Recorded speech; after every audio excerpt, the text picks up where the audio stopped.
Bu mesele негизи biz Jogorku Kеңеш 2020 жылдын бюджетін кароо учурунда Afgan soğuşun ardagерlerine берилүүчү компенсациянын өлчөмүн 6.000 сомдон 8.000 сомго көбөйтүлгөн чечим кабыл берген болчубуз. Бул бюджетке киргизилген.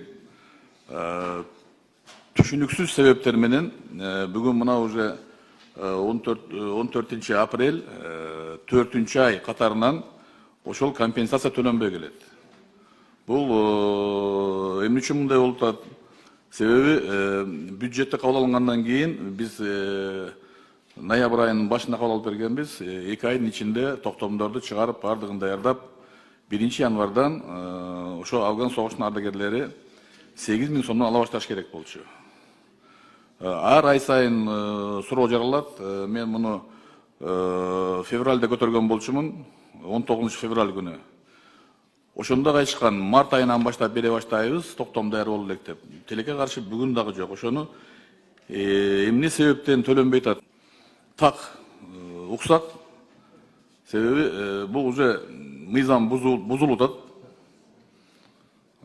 Бюджетный кодекс бузулуп атат. Себеби толук бөлүнгөн акчалар төлөнбөй атат да. 4 ай катары менен. Бул тапшырма боюнча иштелип чыккан азыркы күнү өкмөттүн кароосуна кирди. 1 январдан баштап ошо айтылган бардык категорияларга көтөрүп берүү боюнча. Ал жактан тапшырма келген, ошо майдан баштап көтөргүлө деп. Минфинге жөнөтсөк, Минфин 1 январдан карап акча каражатын санап туруп, ошо 1 январдан баштап кылып кайра киргизип атабыз. 2025-тин. Мен эмне үчүн 1 январдан төлөнбөй калды? Ошонун себебин уккум келип атат. Эмне себеп болду? Анан кийин дагы 1 майдан баштап төлөйүл деген элек деп коет да. Бул эмне деген бул? Как Ализа Карыпбековна, бул эмне деген өзүм билемдик.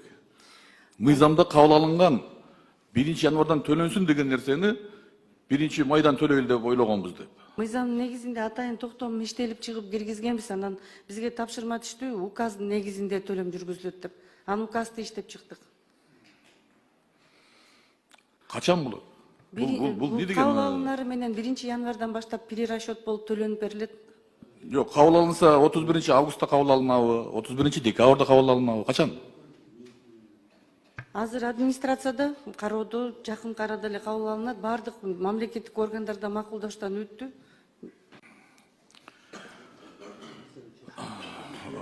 Урматтуу депутаттар, ким кандай түшүндү? Мен муну такыр түшүнбөй атам. Бул мыйзам бузуучулук.